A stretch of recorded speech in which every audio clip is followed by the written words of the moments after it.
add a 25% tariff. So now steel and aluminum tariffs will come into effect tomorrow at the rate of 50%. இந்த முறையாவது டெரஃப் நடைமுறைக்கு வருமா? 25% வருதில்ல, எப்படி 50% வரும்? நியூயார்க்ல எலக்ட்ரிசிட்டியே கனடாட கையில தான் இருக்கு. டொனால்ட் ட்ரம்ப் ஒன்றும் எம்ஜிஆர் அல்ல வாரி வழங்குறதுக்கு. கனடாவுடன் அமெரிக்காவுக்கு ட்ரேட் வார் நடந்தால் அமெரிக்காவும் சேர்ந்து தான் அழியும். கனடாவை 51வது மாநிலமாக மாற்ற வேண்டும். ஆனால் கனடியன் மக்கள் தங்களுடைய ஓ கனடா ஆந்தத்தை அப்படியே வைத்திருக்கலாம். டொனால்ட் ட்ரம்ப் என்ன சைக்கோவா? இலான் மாஸ்கின் டெஸ்லா கார்களின் ஸ்டாக் வீழ்ச்சி அடைந்ததால் ஐயோ பாவம் என்று டொனால்ட் ட்ரம்ப் அவர்கள் ஒரு டெஸ்லா காரை வாங்கி உள்ளார். பில்லியனருக்கு தான் உதவி செய்வார், பொது மக்களுக்கு அல்ல. மக்கள் இன்னுமே டொனால்ட் ட்ரம்பை தான் நம்பிக்கொண்டிருக்கிறாங்க.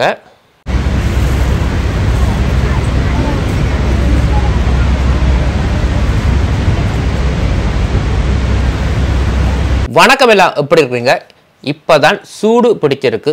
கனடா அமெரிக்காவுக்கு இடையிலான யுத்தம் ஆரம்பம்.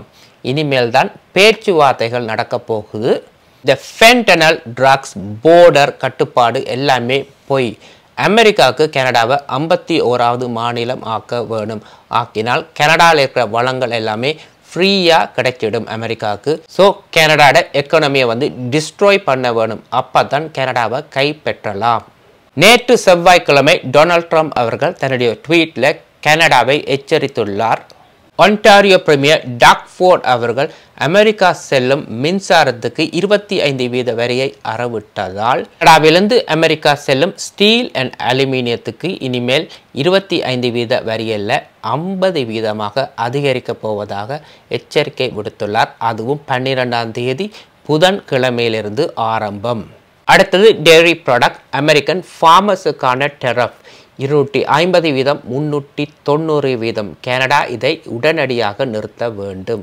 அடுத்தது நேஷன் வைடா டிக்ளேர் செய்கிறாங்க. இன்கேஸ் கனடா அமெரிக்காவுக்கு செல்லும் மின்சாரத்தை தடை செய்தால் அமெரிக்கன் கார்களை கனடாவில் இனி உற்பத்தி செய்ய முடியாது. கனடாவில் இருக்கும் மேனுஃபேக்சரிங் கம்பெனிஸ் எல்லாத்தையுமே உடனடியாகவே நாங்கள் க்ளோஸ் பண்ண போகிறதாக ஒரு எச்சரிக்கை. ஸோ லட்சக்கணக்கில் கனடியன் மக்களுக்கு வேலை இல்லாமல் போகுது. அதுதான் அந்த எச்சரிக்கை. அடுத்தது கனடா நாட்டை பாதுகாக்கிறதுக்காக அமெரிக்கா ஏன் ஒரு வருடத்துக்கு $200 பில்லியன் செலவு செய்ய வேண்டும்? இந்த ட்வீட்டில் அவர் கடைசியில் என்ன சொல்ல வரார் என்று சொன்னால், கனடாவை 51வது மாநிலம் ஆக்கினால் இந்த ட்ரேட் பிரச்சனை இருக்காது, டெரஃப்ன்ற வார்த்தையே அங்கே இருக்காது, ஃப்ரீ ட்ரேடிங், மிலிட்டரி ப்ரொடெக்ஷன் ஃப்ரீயாக வழங்கப்படும், போர்டர் பிரச்சனை இருக்காது. கனடாக்கும் அமெரிக்காவுக்கும் இடையிலான அந்த பொய்யான ஆர்டிஃபிஷியல் லைனை இல்லாமல் பண்ணினால் 51வது மாநிலமான கனடா வேர்ல்டில் ஒரு பவர்ஃபுல்லான ஸ்டேட்டாக அமையும். அதே நேரத்தில் கனடியன் மக்கள் வந்து தங்களுடைய ஆந்தம் ஹோ கனடாவை வந்து அப்படியே வச்சிருக்கலாம். டொனால்ட் ட்ரம்ப் என்ன சைக்கோவா? இந்த ஆர்டிஃபிஷியல் லைன் என்ற லாங்குவேஜை அதிகமாக யூஸ் பண்ணுறது வந்து பூட்டின் தான். இப்போ டொனால்ட் ட்ரம்புமே யூஸ் பண்ண ஆரம்பித்து விட்டார். ஒரு பக்கத்து நாடு, ஒரு சகோதர நாடு, அதோட ஒரு ட்ரேட் வார் தேவையா? அதுவும் நேஷன் வைடா வந்து எமர்ஜென்சி டிக்ளேர் செய்ய போகிறார்.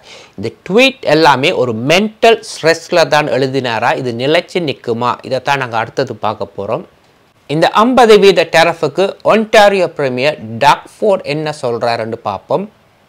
Premier Ford, as we mentioned, President Trump is now saying he is enacting a 50% tariff on steel and aluminum from Canada, which will go into effect tomorrow in response to your actions. What's your reaction? Well, Anna, first of all, thank you for having me on. I start every interview with saying we love Americans. I love Americans, spent 20 years of my life there. In saying that, we will not back down. We will be relentless.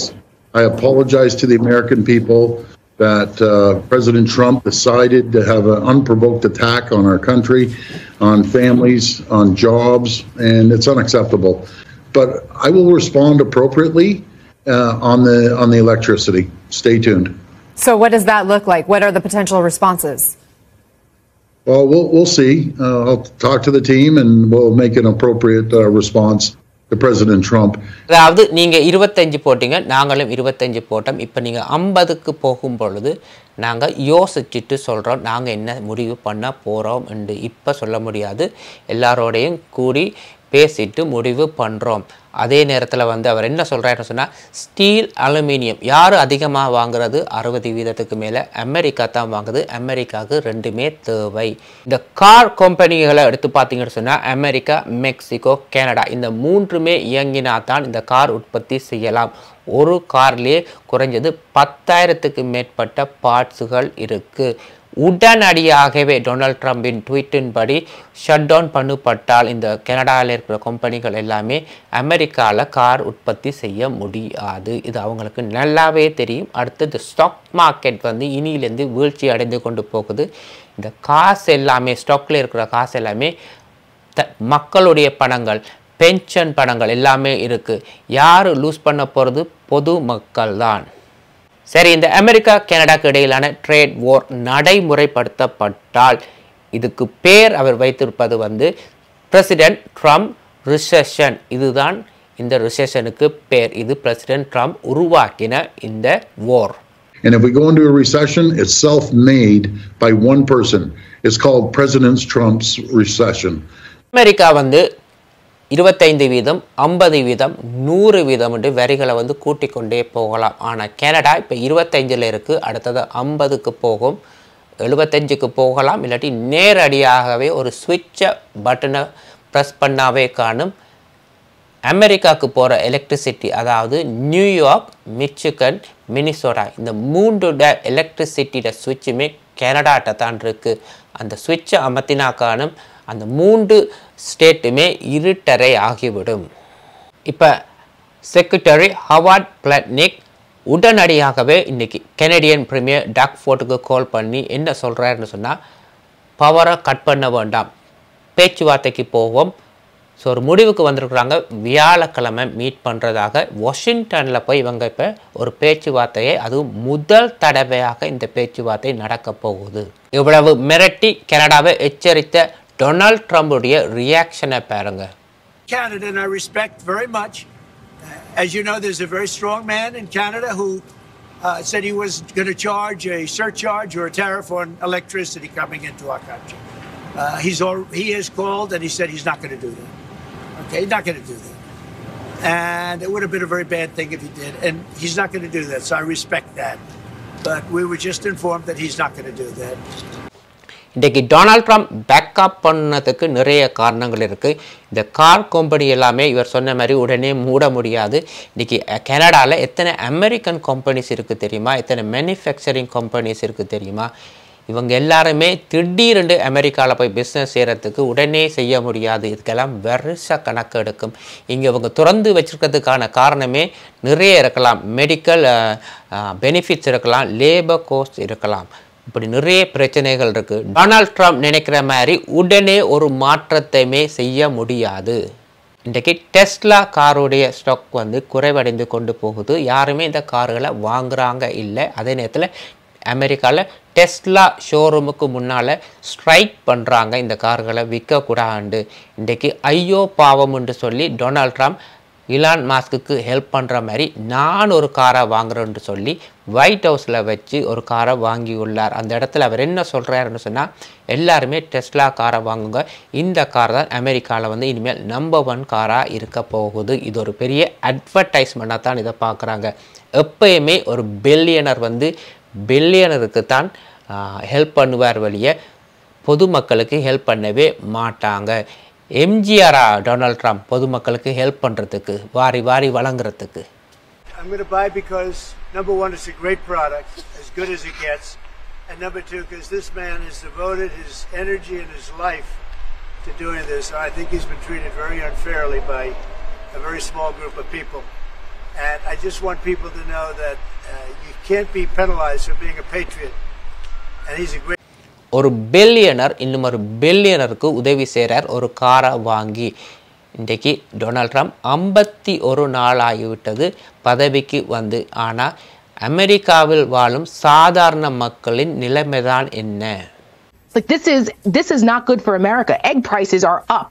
Inflation is not going down. unemployment is about to go up.